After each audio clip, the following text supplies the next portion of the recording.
Oh, hello, and welcome to the opening night post-game program. I am Carmichael Dave, and we will be here, until I decide it's time to go to bed. Get in the comments. Go ahead. Great. I see you guys. Roll on in. We're on Twitter. We're on YouTube. Make sure you like and subscribe and do all that stuff they tell me to ask you to do. Welcome in. It is a very, very disappointing opening night. There's just no way around that, as the Kings fall to 0-1 and lose to the Portland Trailblazers, as you can see, 115-108. We'll go for, 10, 15 minutes here. We'll take your we'll take your questions out. Listen, what do you want, man? This is I'd like to say it was Damian Lillard returning. That's what I was worried about, but no, it was. You know what? The tough thing about doing a broadcast, usually I get till the morning. The tough thing about doing a broadcast right after is I don't really know what to put my finger on. De'Aaron Fox played great, except for the 8 turnovers. Kevin Huerter was fantastic from beyond the arc. Sabonis looked out of sync. They were missing Keegan Murray.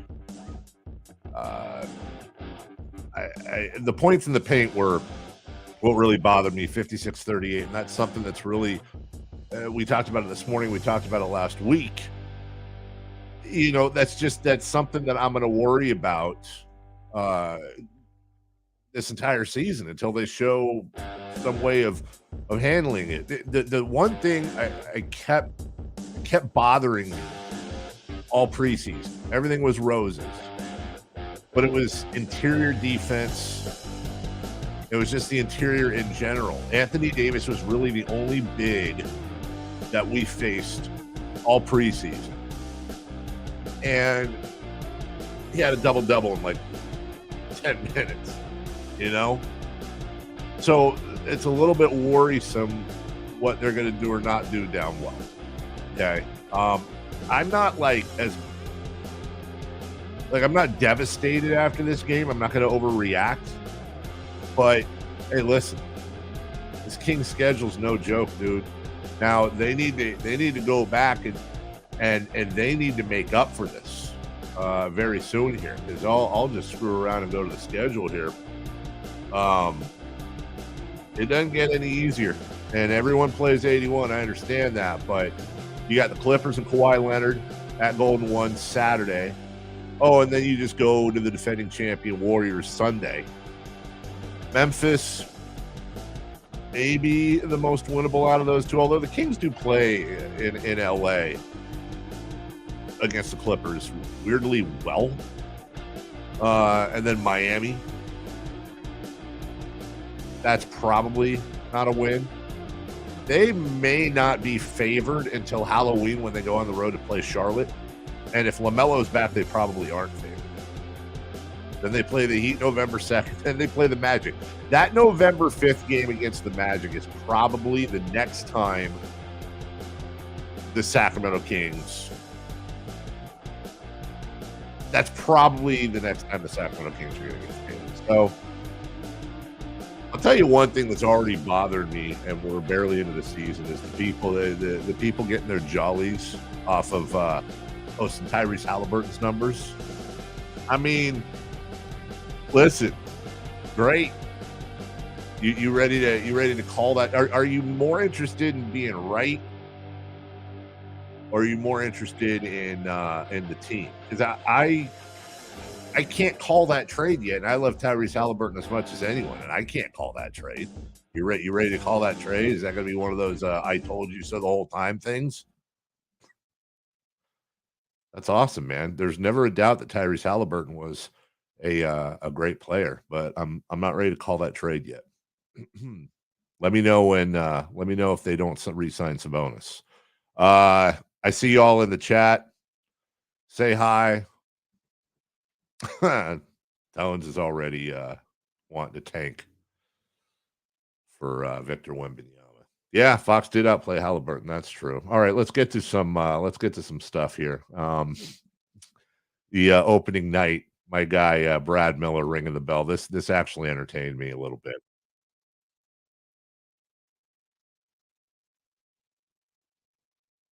Listen to him. Hey, Brad, maybe wait for Moak to finish, right? Brad was just going for it. You had Brad Miller and Ron Artest, which we knew was coming. That was announced earlier today. Yes, Brad Miller looks like basketball super tall ogre Jesus. Saw him at a golf tournament yesterday. He's ready to go, man. And then my guy Ron there as well. Is the biggest reason I missed being there tonight was I haven't seen Ron actually in a couple of years. Barry Bonds. Barry Bonds was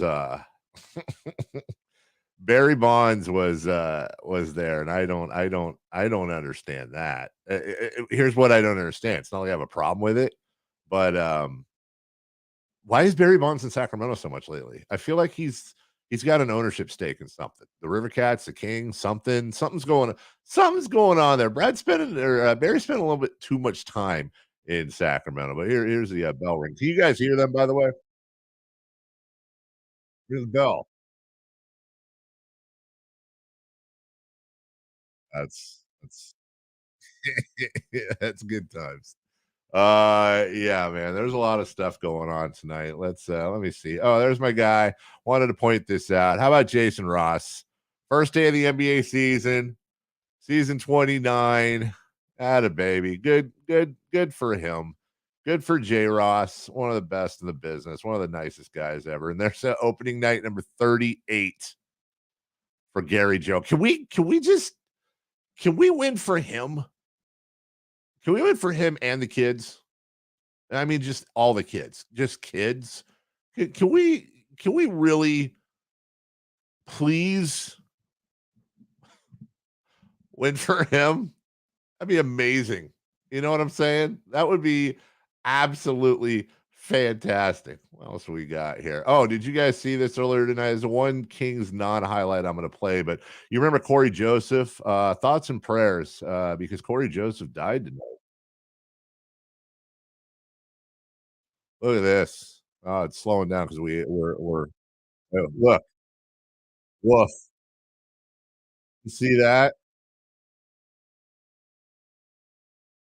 Ouch. That's what happens when you that's what happens when you play defense, man. Yeah. So, anyways, it was a nice start. You had the 9-0 run, capped with this. I was starting to think maybe the Kings are gonna get out of their funk. I don't know why Fox is going in slow-mo. This thing's being slow right now because we're doing all the chats and stuff. Kevin Huerter had a great night. Listen, was anybody you're looking for positives. Was anyone disappointed with Kevin Huerter at all? You know what I'm saying? I wasn't at all. Kevin Huerter was absolutely fantastic. This guy probably had the best night of anyone. Kings couldn't make anything early on, but this dude makes the $10,000 shot here. Look at this. Oh my goodness gracious. He sunk it, dude. Now I heard rumors. Does he get 10 grand or does he get 10 grand off at Toyota? I really kind of need to know this, man. Does he get 10 grand or 10 grand off? The Aaron was sublime. Uh, what else do you want? You want some major breakdowns of this game? I don't have it for you. It's kind of like football. If you're looking for like instant analysis,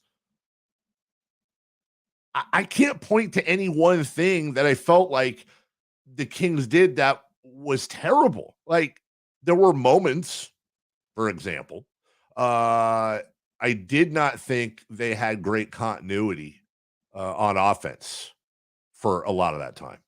I did not think their offense looked good. It was a lot of people standing around. You know what I'm saying? There's a lot of standing around and waiting for I don't know what they were waiting for.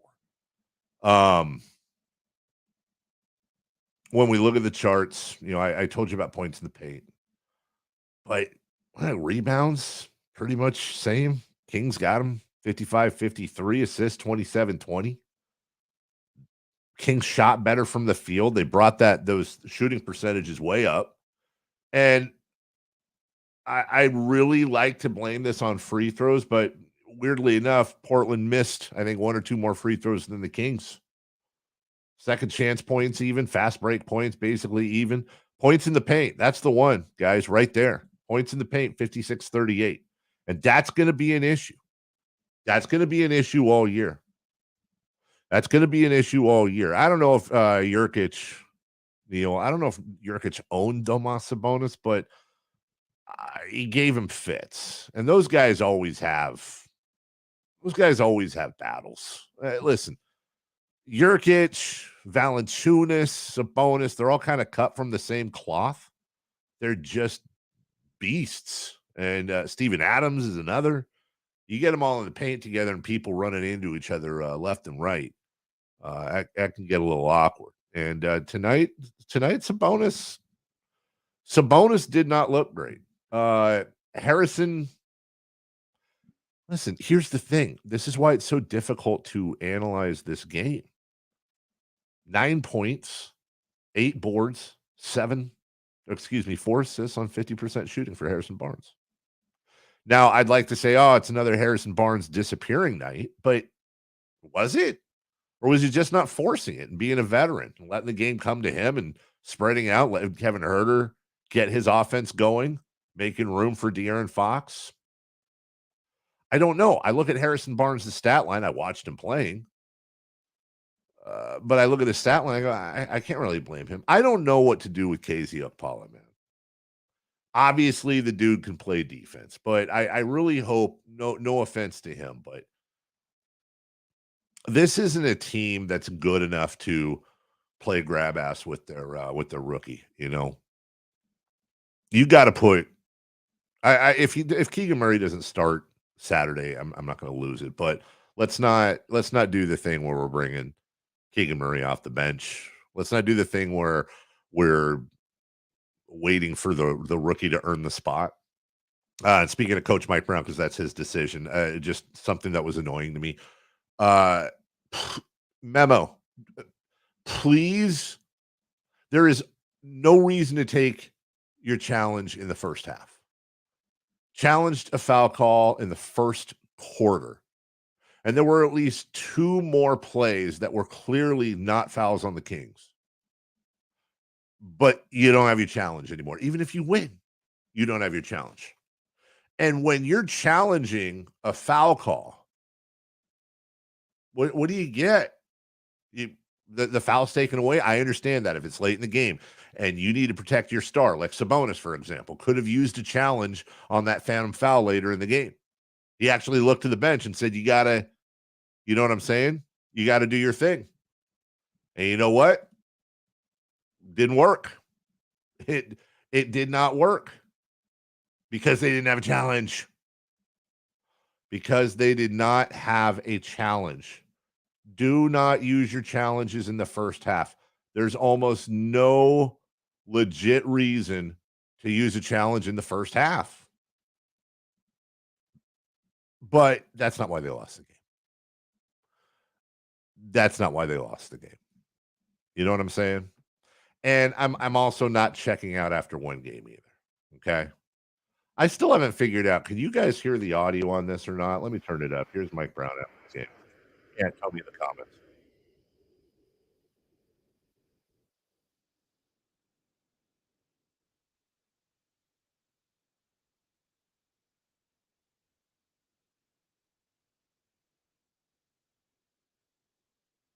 No audio. Okay, I'm sorry. I'll figure that out. I don't know. I don't know why the audio isn't transferring over here. I apologize. I'll get that done. I'm tweaking with the StreamYard. I've never used it before today, and I know there's people a lot better than me at that. I'll tweak with it again. We messed with it earlier yesterday, and the audio was coming in, so I'm obviously doing something probably really stupid. Anyways, which isn't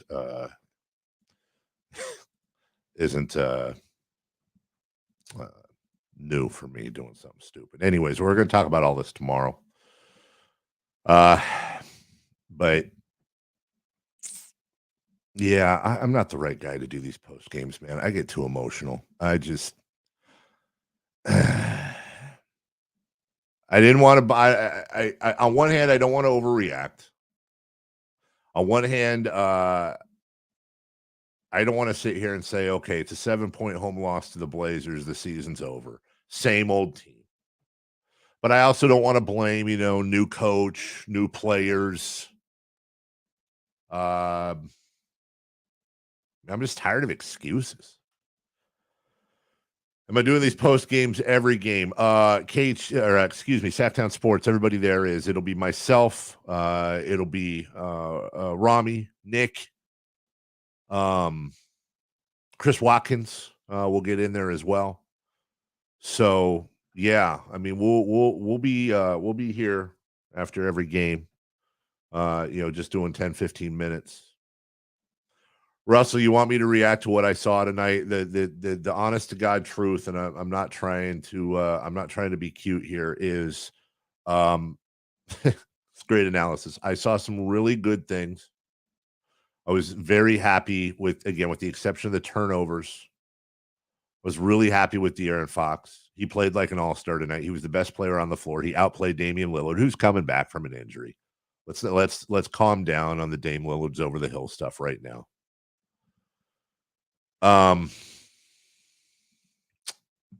was very happy with him. I was very happy with Kevin Huerter. That's exactly what Monty was talking about in wanting to add shooting. Rashawn just kind of never really got into the flow, I didn't think. Trey Lyles was 2 of 7 from behind the arc. I don't know if I like Trey Lyles taking 7 3-pointers. I really don't know if I like that. And a few of those were absolutely ugly. Malik Monk was, he had the great chase down block. But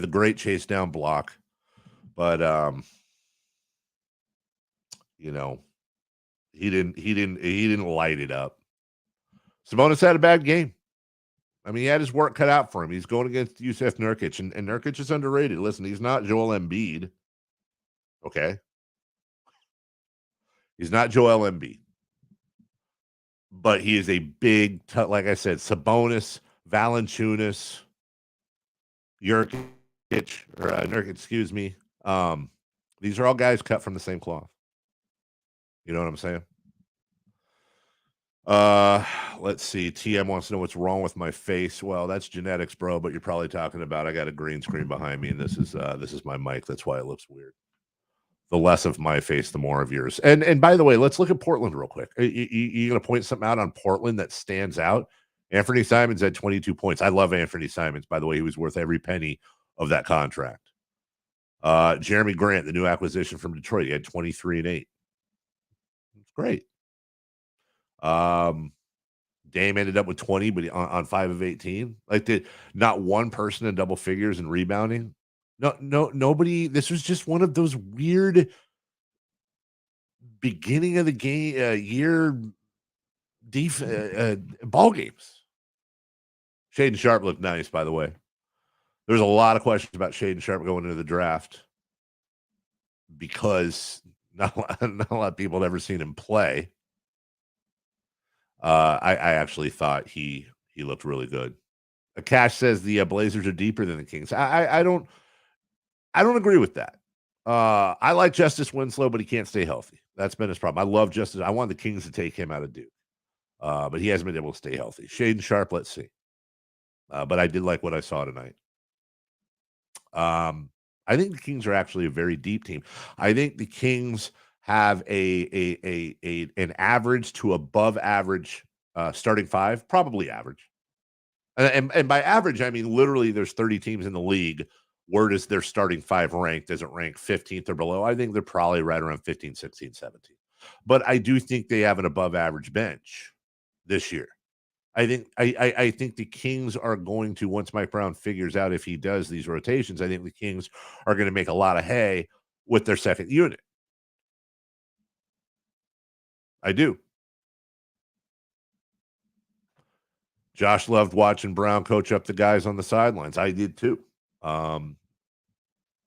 not going to blame Mike Brown for this game. I didn't like the challenge. That's not why we lost. I'm not going to blame Mike Brown. What I am going to say is that we talked about on the show this morning. When you have a new boss, regardless of what your job is, and they change a lot of stuff around, they have to have buy-in for it to be successful. If your guys don't buy in, it's not going to be successful. In order for those guys to buy in, though, they have to experience some success and positives with the new way things are going. If this team starts out 0-5, 1-4, 1-6, 1-7, it's going to get very hairy around here. Now, I'm not saying the Kings are the Boston Celtics, but what I will say is that Ime Udoka was a first-year coach with Boston last year, and they sucked for the first half of the year, and they ended up in the NBA Finals. Please believe me. The only reason I'm making that comparison is because you can mesh and grow as a team throughout the season. But as Matt's saying in the chat, and I agree, and that's something we've talked about quite a bit, I am very worried about our interior presence. I'm worried about our free throws, and I'm worried about our interior presence, both on offense and defense, by the way. Both on offense and defense, by the way. So, yeah, I don't have too much more to say about that. I got to go to bed, and then I'm going to start this all over again tomorrow. We will be on the air, Jason, myself, Nate in for Jay. We'll be talking about this all morning starting at 6. And Sam Amick will join us at 8. There's going to be a lot of King stuff. And this is tough because this is, I don't know if you can tell. I don't know if you can. I always try to be transparent, and that's why I'm stuttering more than usual. I don't know if you can hear the frustration in my voice, but it's because I can't give you a solid take. I can try to analyze, but I can't sit here and tell you this is what happened because there's nothing that stands out. This very easily could have been a 5-point Kings win. It could have been a 15-point Kings win. You missed some free throws. I don't know. You missed some free throws. You missed some 3-pointers here and there. There was a lot of what do you call it? Opportunities missed. And yes, I'm 100% okay with blaming the refs tonight. The refs didn't have a great night. I did agree with what Katie said. I truly did. I did agree with what Katie said. That the refs have to get into it too. You know what I'm saying? The refs have to get into it too. And they're not in preseason form or at midseason form yet. So we'll be back tomorrow at 6 a.m. And we'll have these post-game shows after every single game. I honestly, I should be a better station guy. I should know who's doing it Saturday. I apologize. I don't. I can tell you it'll be Nick, Rami, or Chris Watkins. It will not be me. I think it will be Rami, but I could be wrong. Love you all. We'll still be active on Twitter. This will be stored on YouTube. If you got in late, I'll fix the stuff with the video over there so we can have video stuff. And I also want to start bringing in some guests as well. If we're going to do this, we're going to have fun with it. So Kings fall to 0-1. They lose to the Portland Trailblazers 115-108. We will see you tomorrow at 6 a.m. right there on Sactown Sports. Night, all.